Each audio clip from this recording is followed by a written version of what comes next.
Hello there, my name is Johnson Macbot, software engineering student, year 3, and I'm going to be taking us through machine learning algorithm frameworks, which was done with the course of Diploma in Machine Learning with Python from Allison. Yeah, so the course roadmap is simply going to go through all the modules where we have introduction to machine learning and fundamentals, and module 2, which is the k-nearest neighbors, module 3 decision trees, module 4, which will be, I think module 5, which will be a single learning and random forest, and module 6, which is support vector machines. So, what is machine learning? Well, it's a branch of AI that allows systems to learn from data and improve from experience without being explicitly programmed. So, in other words, the workflow is you get the data collection where you gather data, then you pre-process that data, then you train that model, and then after you evaluate the trained model to see how accurate it has become, then you deploy the model. Yeah, this end-to-end pipeline guides every machine product from raw data to product-ready model. So data pre-processing, which is cleaning and engineering. So here it involves data cleaning, whereby you handle missing values, remove outliers, and correct inconsistencies. Then if in feature engineering, we create new input features from existing ones to improve the model accuracy. So this is why it matters is garbage in, garbage out, so that the model is only good at the data provided. Then feature scaling. This one ensures all numerical features are on similar scale, whereby the methods involve normalization, whereby you scale into a range of 0, 1, and standardization, where you scale to have a mean of 0 and a standard deviation of 1.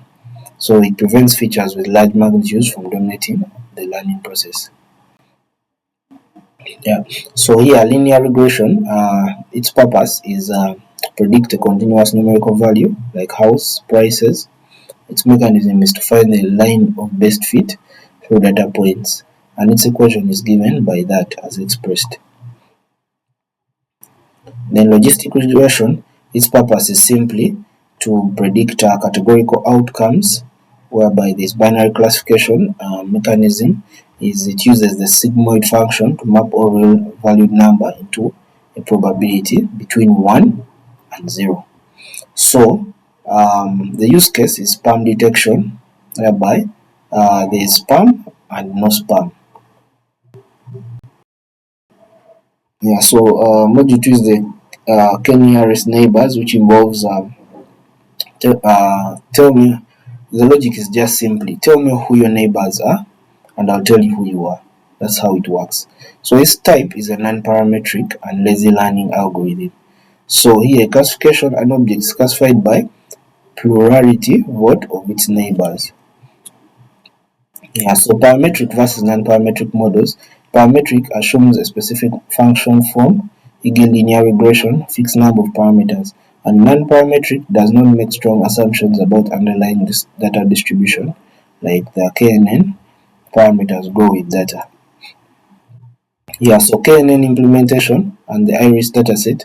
Well, here, a class ML in the iris dataset, a class ML dataset containing sepal and petal measurements of 3 iris flower species.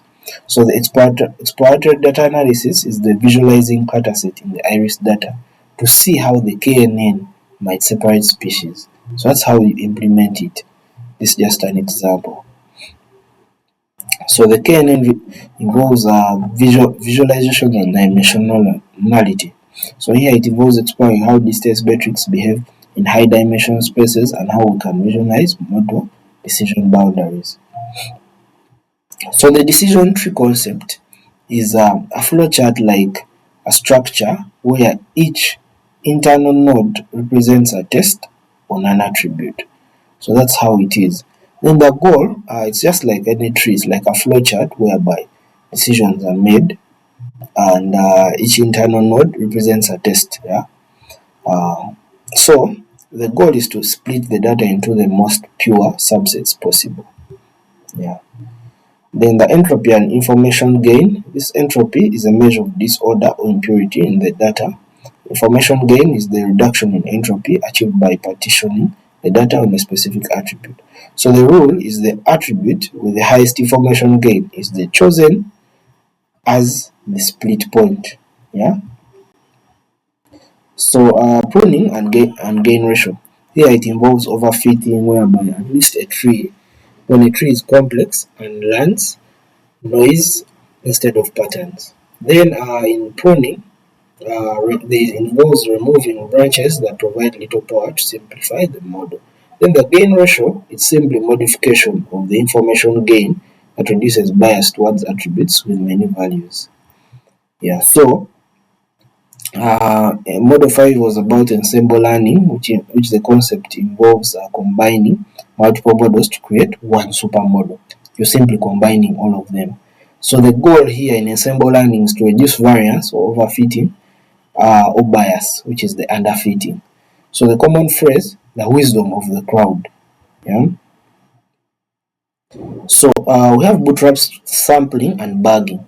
So in bootstrapping, whereby there is bugging and OOB error. Yeah. So in bootstrapping or bootstrap sampling, here we randomly sample data with replacement. Then in bugging or bootstrap aggregation, we train multiple models on different bootstrap samples and average their results. Yeah.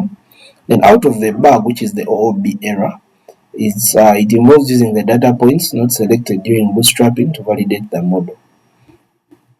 Yeah, so we have random forests. Random forests are simply an ensemble of many decision trees, and why it works? It introduces randomness not just in data sampling but also in feature selection. And what are the benefits? Benefits is extremely robust and one of the most popular algorithms in the industry. This random forest has been used by so many people. And next is boosting and other boost. So what is boosting? Boosting involves training models sequentially, whereby each model tries to correct the errors of the previous one. So in other boost, it focuses on the hard to satisfy instances by giving them more weight in the next round of training. Yeah. So module 6 was support vector machines, which also known as the SVM.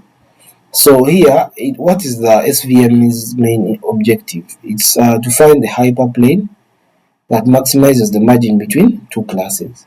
So we have the hard margin, whereby no misclassifications allowed, and it's sensitive to outliers.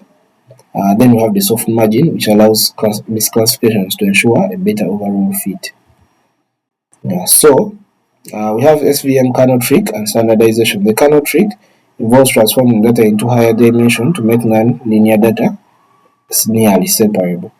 Then data standardization, the SVM, is distance based, therefore standardizing features whereby it is mandatory for it to work correctly. Yeah, so that has been it. Thank you for listening and have a good day.